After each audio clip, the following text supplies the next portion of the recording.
Hey guys, welcome to CarCast. I'm Matt, the moderator. DeAndrea here with our good friend Bill Goldberg. How are you, Bill? I'm doing great, my friend. How are you? Good. Well, today's an exciting episode. We have our friend Leah Pruett on the show, drag racer extraordinaire, and now I don't know, some more extreme athlete. During the break, we've actually been working with your team for a couple of weeks on trying to coordinate a good time to get us all together to have you on the show. And all I'm getting is just information going, yeah, she's surfing, she's skiing, she's shooting, she's jumping and leaping and driving. And I was like, well, does she want to take a break? She's like, I don't know. She's on a wakeboard being dragged by some sort of motorcraft. So when she lands, we'll find out if she's available. It's been fantastic. It sounds like you're having some fun out there. I appreciate that, and thank you for the patience on this Wednesday episode. It's been fun. So in all of this social distancing, I kind of took it to the extreme, I think, like we do in all sorts of our lives. And I live in Lake Havasu in Arizona. It's hot. You got to check out the water temperature in Lake Powell. I'm back in Indy today. Just got here last night. Probably gonna check out the water temperature here in Indiana. It's been just staying positive, of course, but also it's important to stay active and do the things that you like to do. And I'm very fortunate I got to do that. So also key note, self-service is very important in this time. And a couple of these adventures I've been on, like Swing Arm City, Utah. Okay, there is not self-service for like 30 miles each way. Same with Lake Powell. We're doing all this cool stuff, running Can-Ams, jumping farther, harder, higher than I've ever done. And like, you want to share it with the world, but you can't, you have no service. So haven't been able to check in with you guys, but it's glad to be back in civilization. Yeah, well, it's good. We're glad you're on the show with us and out there and having some fun. But like you said, you're back at Indy and you're gearing up to get back into the car. We've got some information. This is hot off the presses. So as you guys are listening to this, you will probably be the first to hear it. Mm-hmm.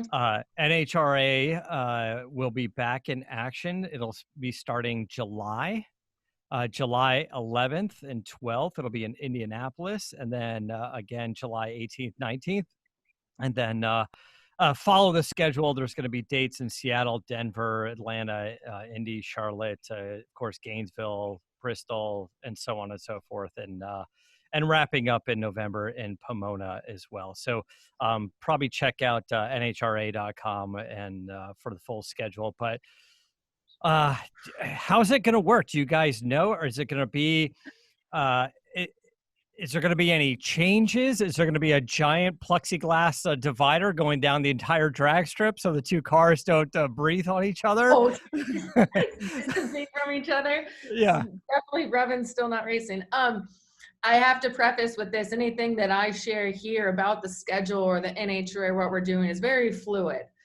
So with NHRA putting out that schedule today, it gives us more of a direction and more preparation, but. We're all right as we're living life. It's what's next, what's the next phase, what's the next, mod that we're going to make to our life. But at the moment, it seems like we do get to go back with points in Indy. I can't really answer the questions on fan-wise, particularly besides what the press release had said. And I know that it is open to fans, but on a limited basis. And I believe that they're opening it up to NHRA members first. So NHRA members, you should be getting an email soon.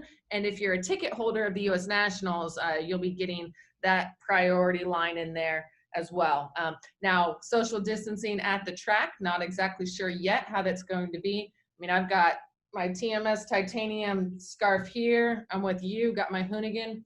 So today's the first day that I've been back at the DSR shop in Brownsburg since leaving in March, at the end of March. And I'm so impressed for one, but still this many months in, there's not a person that I've spoken to besides you guys right now where we haven't worn a mask. There's a sanitary station in every single pit. We have walkways within the shop. So we're doing our very best to prepare for this season. And then also, so when we get out and see the fans, that we are healthy, and we hope that the fans that are coming to see us are healthy too. But like, I'm pretty sure Nitro is just gonna kill all of COVID, and I'm hoping, I think that's the plan at least. Yeah.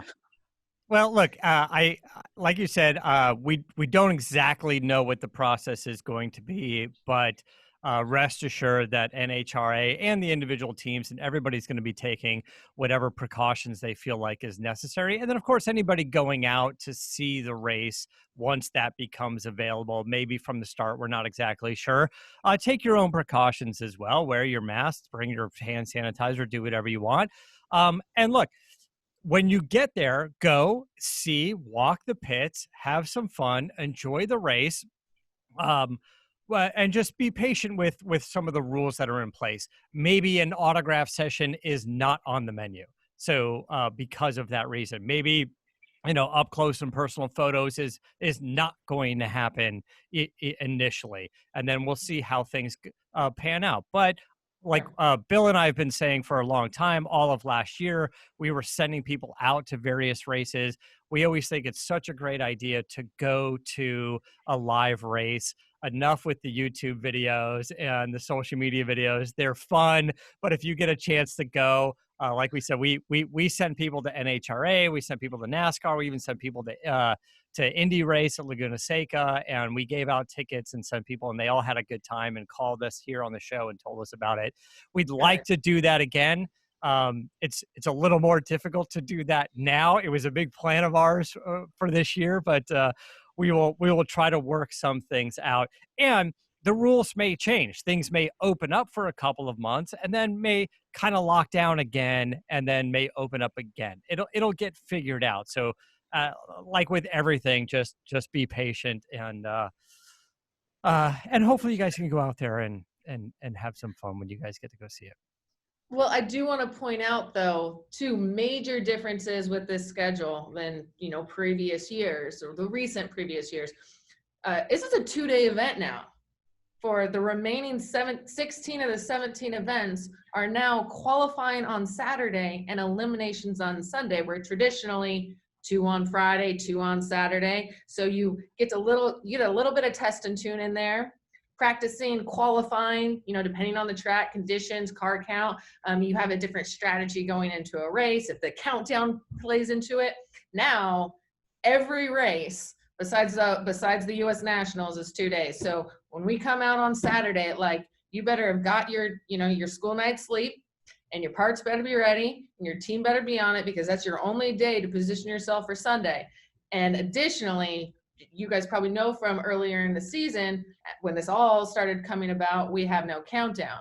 So every single race on the track, on the circuit, is just as important, and it's worth just as many points as the other one. So traditionally, let's just say, right, a lot of teams would save up clutch packs that they know work well in a certain track condition or work really well all the time, and they would backload it to the end of the season to have a real hard run at the championship. Well, now, coming up in July, this first race that we're back at it is just as important as the World Finals at Pomona. So what I'm saying for the fans is they're going to experience something that they probably haven't seen if you've only been to countdown races, or if you've never been to a countdown race, is the intensity of the racers and how important each one of those runs are. And it's basically, in my opinion, watching a countdown over a longer period of time. So everybody likes to mix things up, or they try to over the years when things are smoothing out, running normal. Well, we have a mix up, and I'm pretty sure we're gonna have a really, a countdown and a championship without having to have a countdown. It's gonna be, man, who can get their stuff to the next race and prepared and serviced just as it was before, but much more condensed. And I'm up on the chip all the time, and you're going to see a lot of teams, a lot of people, a lot of fans just exuding with excitement.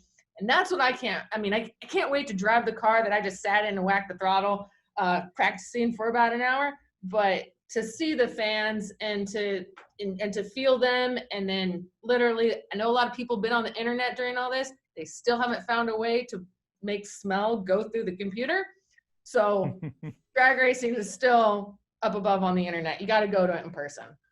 So Leah, I got a question for you. So obviously at the beginning of this pandemic, I went out and did a little work for WWE, and it was in front of no fans. And it was, I mean, each endeavor is going to be different, but it was really strange trying to perform out there with nobody watching. Obviously you've got everybody on television or the pay-per-view, people are going to purchase it and view there. But how do you think if you guys come back and race first in the beginning without no fans, how do you think that's going to affect what you guys do? So how do you think it's going to affect us as a whole or individually? Because I know how it's going to affect me. I want to know about you. Yeah. I think I've been racing for a long enough time without fans. I mean, I'm a pro athlete and a pro driver with Schumacher for over 4 years.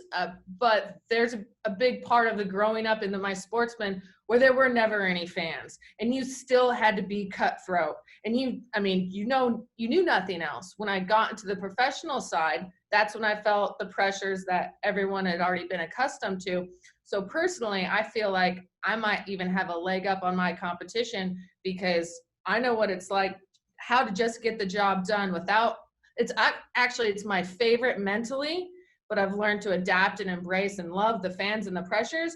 But I really feel like I'm going to be able to focus more on drivability, which is going to then in turn relay into performance and results that we all look for. But there will be a fine balance, I'm sure. But whatever the circumstances, going to make the most of it. Now, team-wise, okay, a lot of drivers don't necessarily partake or participate with team activities, working on the car, fueling, whatever it may be, packing parachutes. If those drivers now don't have the opportunity to engage with fans as they're used to doing in between rounds, their routine is going to be altered. They're probably going to want to jump in, help the team do some things that they haven't done in like 102 years. And so each team's going to have their own learning curve. But I think it is, I'm going to miss, when you win a round and you come back, the cheer from the fans in the stands, and you see your diehard Mopar fans, and they come and they got their own chant, whatever it is, you can't replace that. So I'm going to miss it, but that just means recognizing the opportunity to better take this and harness that, what you're missing, and put it into that focus of that tree and your download back to your team and your crew of that race car. And we better all come out of this better race car drivers. That's the best way I can look at it. Yeah, no question about it. And trying to give my sport as an analogy. How did you perform?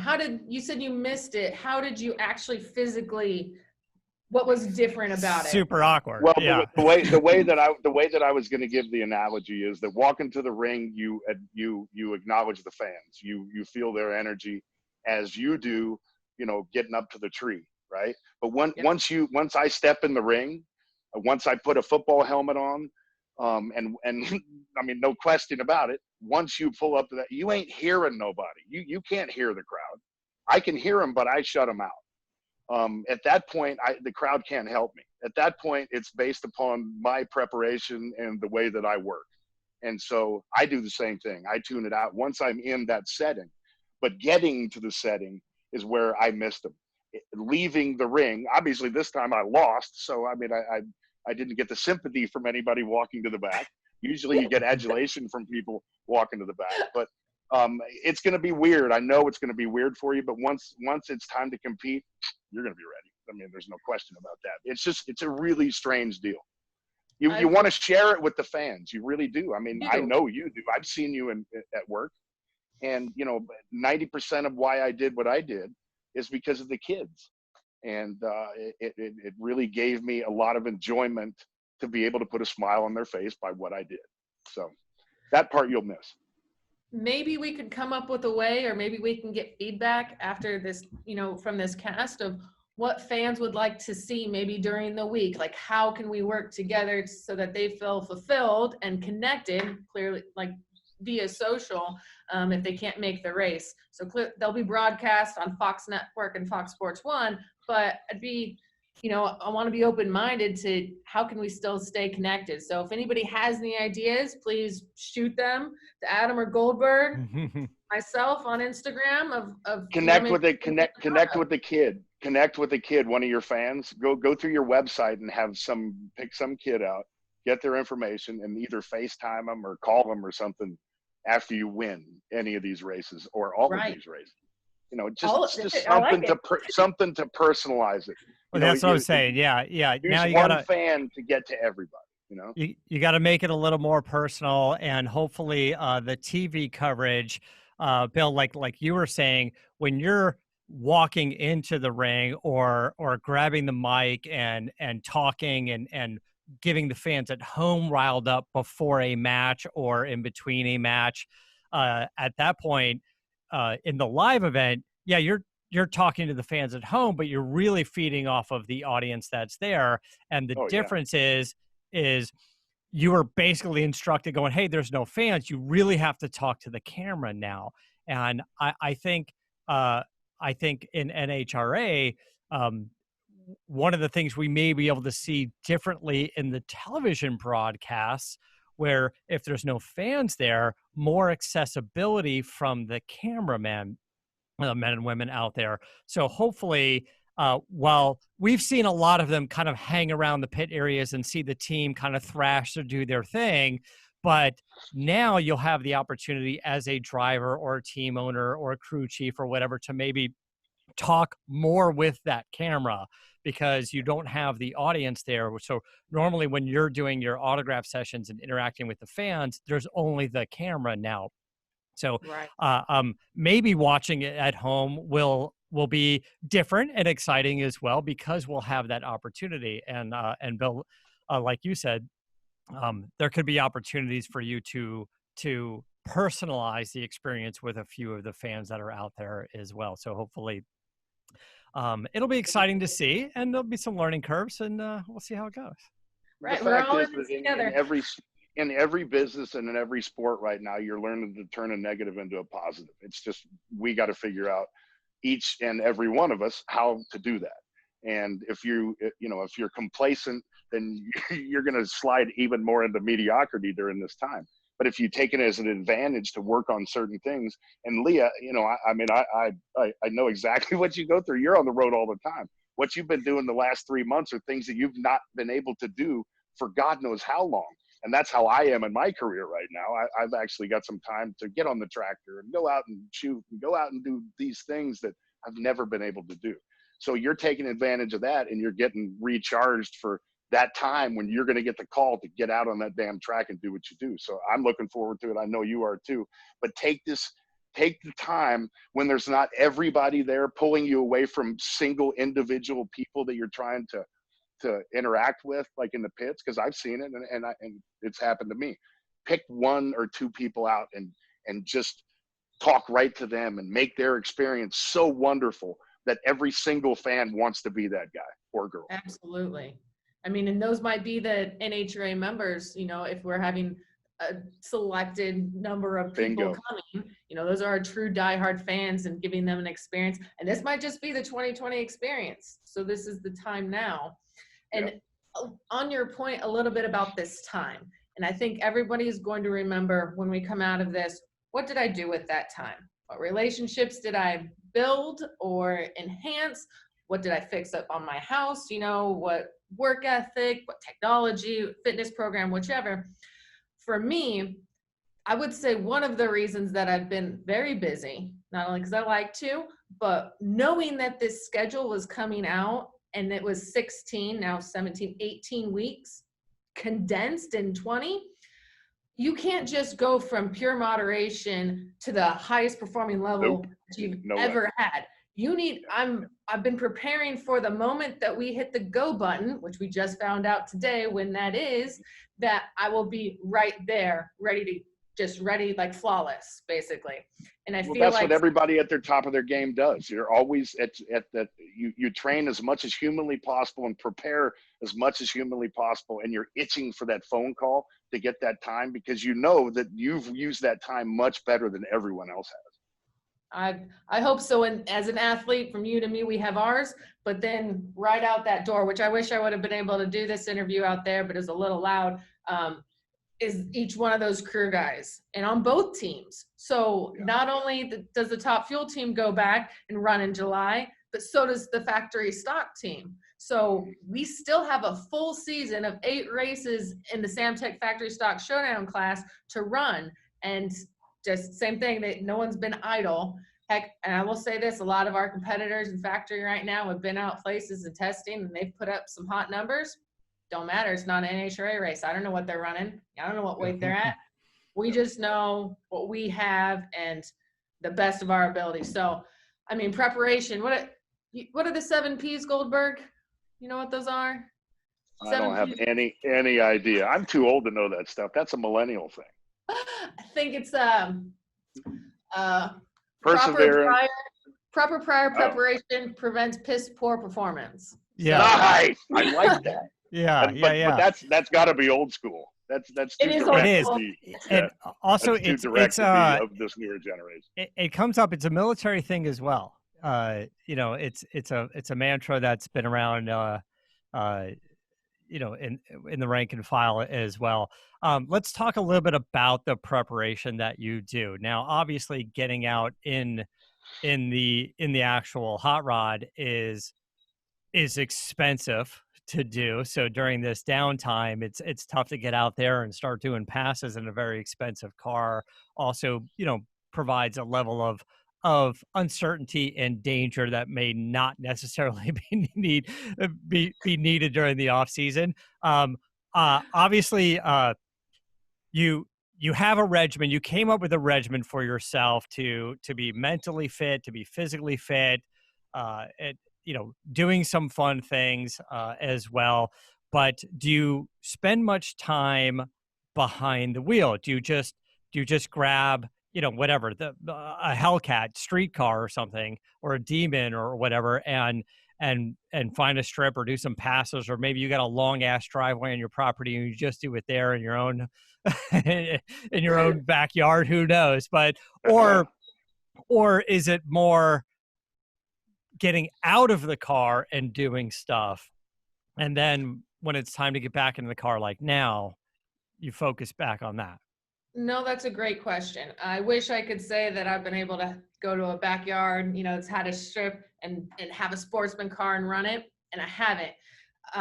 What I do is I have my practice tree simulator in Arizona, which is small. I have 2 different modes, one to practice in the fuel car, which is the right foot throttle down reaction. One, I'll switch it up throughout the day of my left brake release for the factory car, because that's what I'll be doing at the races, as I've had the last couple of years.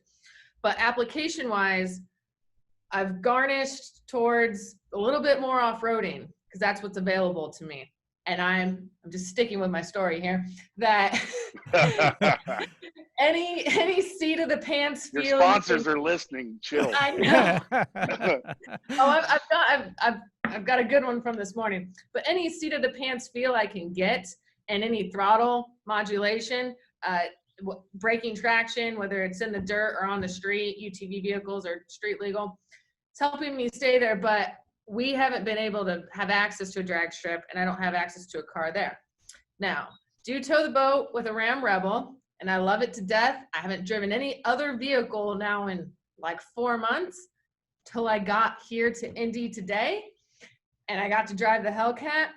And whether this is not a Dodge thing or anything, I literally shed a tear on my way to the to the shop, which is over an hour away, because I missed it that bad. I hadn't felt like I'd been in a hot rod, and I missed just driving the Hellcat. Made me miss racing in a way that I hadn't been able to simulate, even though I think about a pass over and over and over every single day in practice. Like, I mean, I promised myself at the beginning of this that there's not a day that's going to go by that I don't, in my mind, practice or look at in-car videos.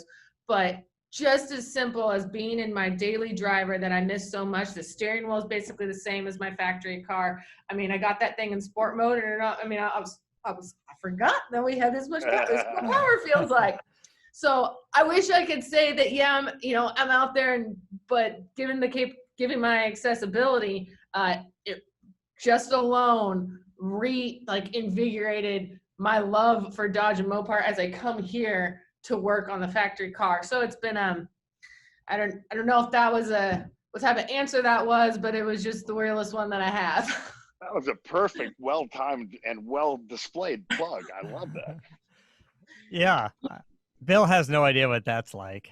No, none whatsoever. He never sheds a tear as the twin turbo's being built. Leah, you got to teach me how to drive that car, because Gearhead's building me one right now exactly like the twin turbo you drove, but it's not all-wheel drive. Okay, well, I mean, we didn't necessarily have the all-wheel drive down in the last couple of That's an understatement. So yeah, let's talk about that. I didn't make it out to the drag racing setup that you guys had, but you guys met up and shot some stuff with Gearhead Fabrications and Speedcore and Mopar and in Dodge, and did some drag racing. And I forgot exactly which cars you had out there, the Demon, and I think Gearhead. The all-wheel drive wide body Charger, which I'm having built right now, which I just asked her about, and then the all carbon fiber Demon that she had that she broke the world record in again. And then the wide body Charger was the one that was at SEMA and the MagnaFlow booth that they debuted there, and you guys did the video for. And the version that you're building is roughly the same 1,500 horsepower, but rear wheel drive only. Yeah, there's nothing wrong with that at all. Go ahead. No, none whatsoever. So Leah, help. I got a parachute. One of my favorite parts about the all-wheel drive cars was the burnout. So absolutely. I mean, it's just going up there, roasting the fronts, then backing up and roasting the backs. So the issue on that particular day, we didn't spend a lot of time on the tuning of the car because we were focused on resetting the record in the twin turbo. So we were having a lot of bog issues off the line.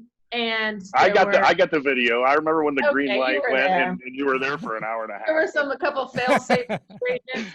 That's you didn't want to blow up. It didn't blow up. It just. No, I said you didn't want to blow up. I mean. Oh, I didn't. No, I didn't. Like you said, they just pulled it off the trailer and they hadn't tuned that car. All the work went into the carbon car that you were trying to break the record in again.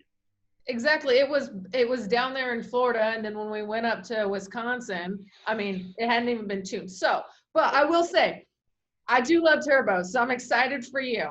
Now, you haven't driven the turbo, the carbon one yet, right? Which is Lucifer? No, No. So what I love the most brings me back to my Pro Mod days. I felt like I was back racing for R2B2 and spooling up. So you get in there, you put on your brake pressure is very key. So get in there with your pre-stage, and wherever they have the module at, but you should have probably place about 1,000 pounds of brake pressure. Creep into that, and as you're creeping in, bring up the R's, and then it's going to actuate. You're going to watch in between there. Over 1,700 RPM is when you're going to want to slam it to the ground. Once you get your full stage in, hear the popping and banging. It's only going to take about 3-4 seconds. Release off the brake, and that's when you leave. Now you leave, but by the time right before you get to the tree at about 50 feet, that thing kicks. It's like you were sleeping back there, and when the turbos come in, it's a much harder launch, and that's what I'm terrified about. No, it's awesome. It is. As long as I keep it straight, I'm cool. Once you keep it straight, and they probably have some good chassis work on it. I mean, the Demon out of the box is good, but listen, if we went to Great Lakes Dragway in Wisconsin on a 45-degree day, that thing was basically ice. There was like corn cobs flying over. The track is like this, and we set the record, and it was very drivable. So Goldberg, when you get out there and you feel that second kick in, like, here's what I'm trying to say is, don't be disappointed when you leave the line and put off the brake. Be prepared for the turbo. Be prepared more than Be prepared for it to set you back, and then it'll come down. The back end will come down, and basically, I don't want to say like float, but you've got your 6-speed, and you're gonna ram on through your gears and and have a good time. Like, I it's a can't fun wait. car to drive. Oh, I can't wait. I've been waiting for this car ever since I saw you take that one down the strip. I mean, that's when I solidified the fact that that's what I was getting next. But you're not going to beat the record, though, right? I mean, I'm not going to try to beat the record. I already know you've emasculated me way too many times. It's not going to happen again. Well, it probably will, but I'm not going to be setting the date of it. No. You'll be just want to have fun. Just ask for 5 more pounds of booze, and make sure it doesn't lay over and kick out like a wastegate at the top end. Yeah, and have my finger on the parachute. Yours has a parachute? Shoot, I didn't even have one. I know, you didn't have one. Yeah, but well, see, I need it. Yeah, I mean, I need that and some training wheels on it. But yeah, I can't wait. So I'm sure you'll be out there driving one of the carbon cars, and we'll have the car. When can we see it? When is it? 2 months, a month and a half. It'll be done from Gearhead, and then shortly thereafter, it's going to Boys at Speed Corps, and it should be done within the month after that. So. They're finishing up more of the carbon fiber. We saw on your Instagram posts, we saw the twin turbo setup that they were doing. We saw the whole carbon fiber front end with the wide body, flares, part of it. It looks fantastic. Of course, that we love those guys. We love what they're doing with their carbon fiber stuff. It's all high end. Leah, I wanted to ask you what are some of the differences? You were talking about driving the turbo car and how that turbo car kind of bogs a little bit off the car as you're spooling up. But when it kicks in hard. How does that compare to the supercharged cars like the Demon itself, which has quite a bit of low end torque with that twin screw supercharger? Is that harder to launch the Demon, even if it's less horsepower, or how does it compare to the turbo? So it depends which mode you want to launch your Demon in, right? Well, batshit crazy mode, of course. You want your full double hand trans brake mode, double throwdown. That's the funnest one to launch in, for sure. But you've got your hand coordination there, where with the twin turbo car, you're basically you're waiting on your foot for your spool. So comparatively, I would have to say I prefer the supercharged car because I like to feel I like to be in charge of what that launch is like. Okay. And track condition wise, it's very important with the Demon for how you're going to roll that throttle on, what RPM you're going to leave at. When you leave with the turbo car, you don't have that choice. Your setup is there at that moment, what you have tuned in for how much boost you want to leave, and then how the controller brings it on. So I mean, the turbo car is definitely a tuner's car, but with the Demon, I feel like you can save a run, and you can make a run better traction wise with the supercharged suspension car at that standpoint rather than the turbo one, because you can't really do too much. You can't pedal it. You can't gain more traction, until your boost is all the way through. And at that point, you're 100 feet out. So I'm a supercharged girl. Okay. I'm excited to see it. I mean, the 911, 92 911 we've got is the only turbo car that I've driven. So it should be interesting. And the fact is, I just want something different. That's all. Doesn't mean that I'm a turbo guy now, but I just want something different, Well, I think what'll be cool for you is, like, you've seen just the rage between the fight between supercharged and turbo, and for you, biggest of car guys, I want to see somebody rival you on what your opinion is. I'm trying, man. I'm just having fun, just like you. I don't get to be. I'm not necessarily paid for it. Well, a little bit, but it's just a passion. We can't fake it. It's just freaking awesome. I love it. And so I can't wait. If you get a chance to work with gearheads too, and figuring out with the controller and then taking it out as much as you can, that's the part that I miss, is not being able to understand enough from the tuning capabilities, because I've run with so many different cars. Now, if I took some classes or went to Samtech, I would be better, and I could go out to Indy on Wednesday nights and fool around. But that's where I think you're going to advance, Goldberg, is when you take that and you get Mario and them to show you a little bit of what you can mess with, and timing wise and boost controllers, you're going to have a lot of fun. I know I'm going to be like a sponge. It's going to take up way too much of my time, but I can't wait. Boy, that's what we have right now. Exactly. But we're about to open. You know, everywhere's just about to. We're on the cusp. So you got to hit the ground running, like no doubt. So we do. It'll be interesting, Bill. Like Leah said, to kind of compare, get your opinion as well on the two cars. I know the turbo car, in theory, is going to have a lot more horsepower. It doesn't mean you couldn't, turn it down a little bit as you get acclimated with it. But you've got I don't know, roughly 1,000 horsepower supercharged Challenger in your fleet. You can dial in the turbo charger to about 1,000 horsepower and kind of go back and forth a little bit. Hopefully on a cool track day with a crew over there with the gearhead guys, and kind of get a feel for the two back to back. And then if you start liking the turbo car more, of course, you'll be able to turn up the wick on that one a little bit easier than you could on the supercharged car, unless they, unless they've got a tune for race fuel or it's going to swap out some pulleys or something along the lines of that. But absolutely having the right people there to give you some instruction, people like Leah and the guys from Gearhead.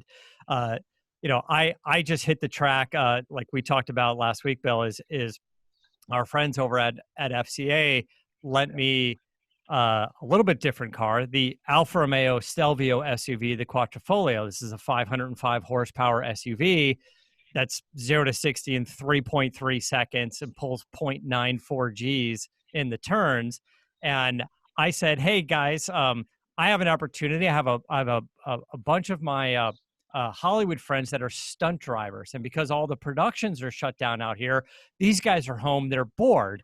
So Jeremy Fry, that we've mentioned before, he drove in Baby Driver and John Wick and Fast and Furious, and he called me up and he's like, hey, I got my boys, we're going up to Streets of Willow, we're gonna have a little fun track day. Some people are bringing cars and borrowing cars and doing whatever. And I said, Alfa Romeo sent me an SUV. It sounds like it'd be fun to do. So I brought it up there.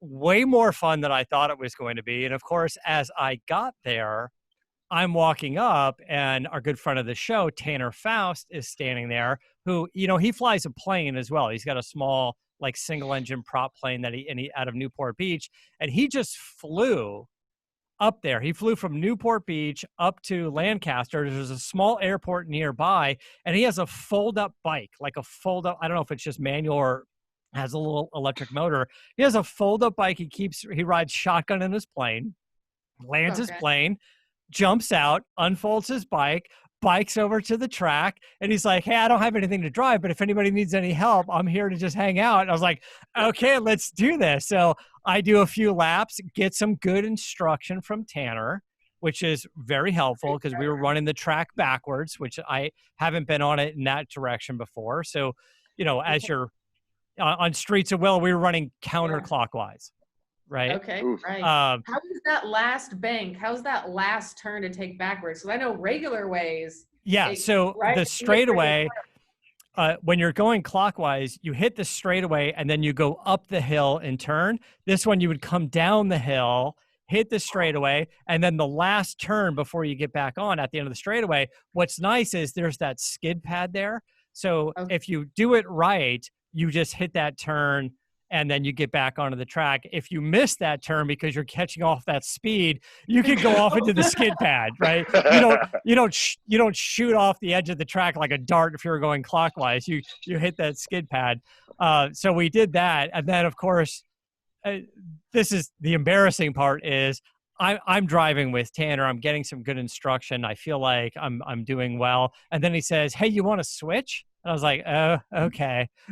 So we switch, and then he's driving, and now this SUV is doing things you would never believe an SUV is capable of doing. He's just flying around the track and talking the whole time. He's just like, yeah, so you can feel it. He goes, we're in track mode and it still has a little bit of traction control kick in. And he's like, watch, you can feel it when I do this. And then it kicks in a little bit. That's what he does for a living, That's what he does.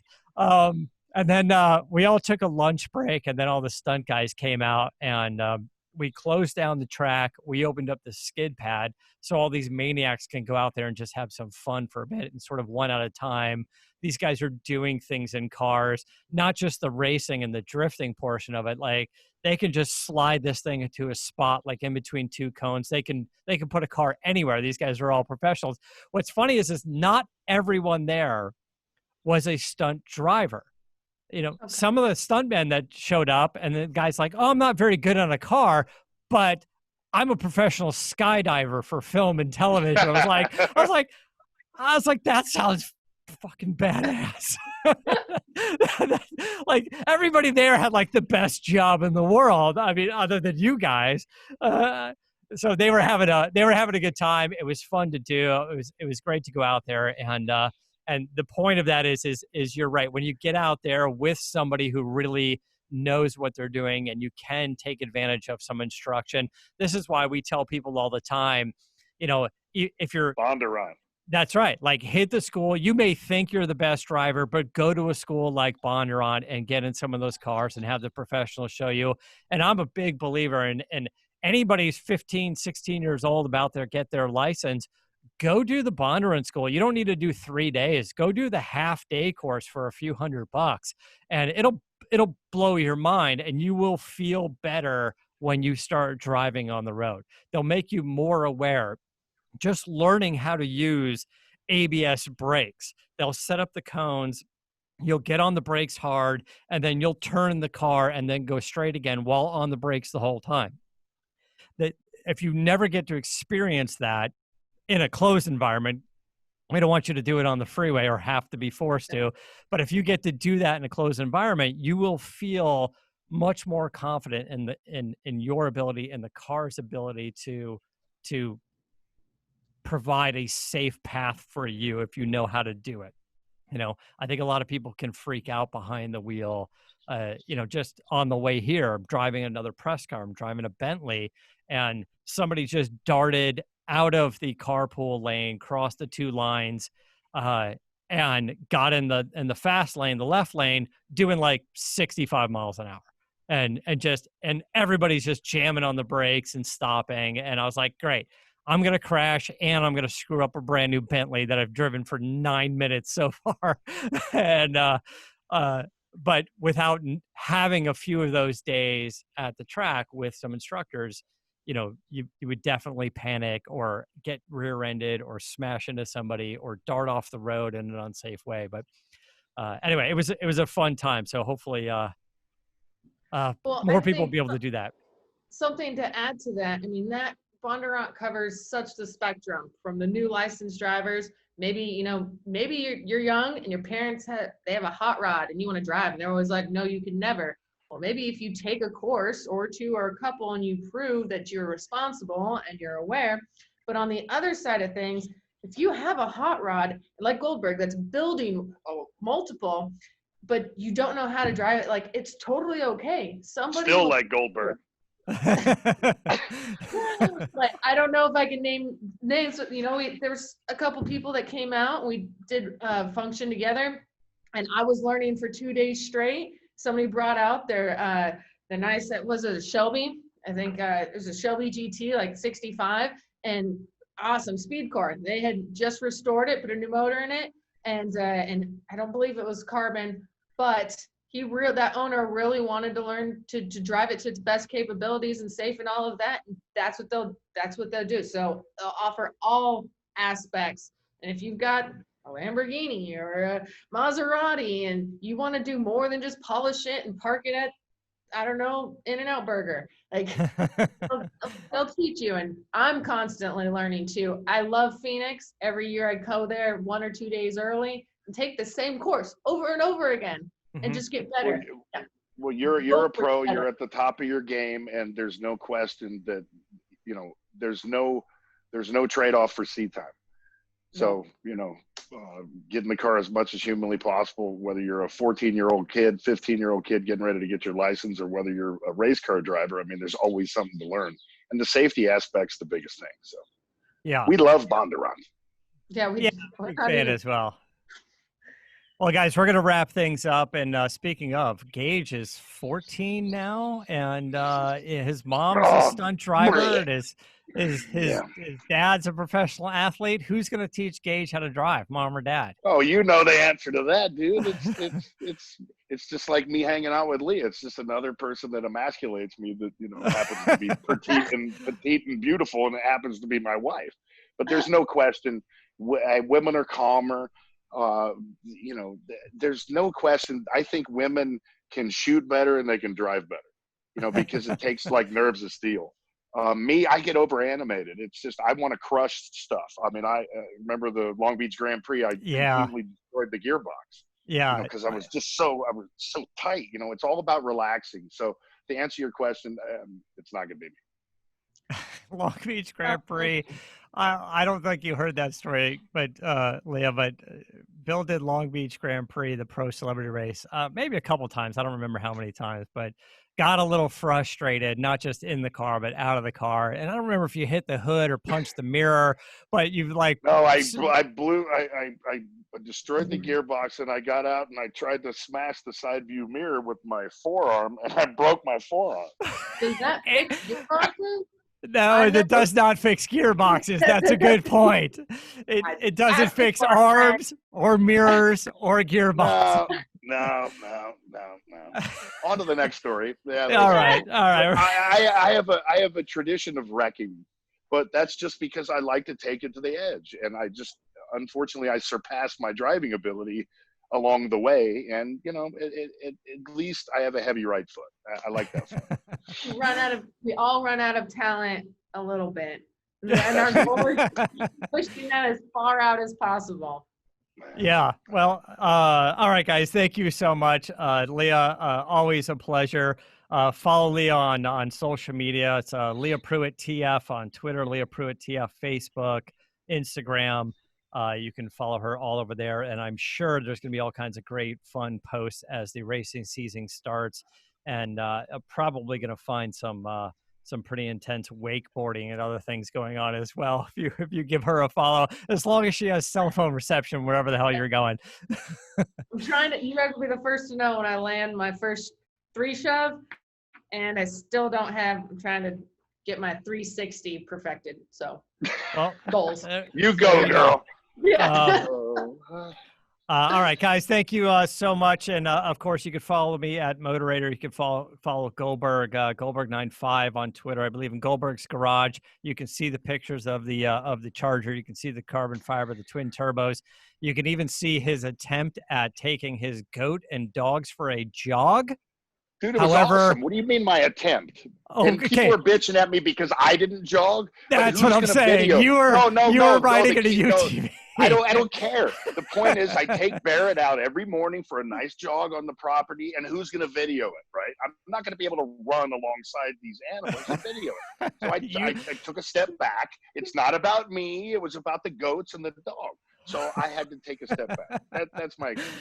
All right, so you went for a ride, and then I'm going to the gym. See you guys later. Leah, all right, awesome guys. Thank you. Next time, keep the air in the spare and the bag in the wheel.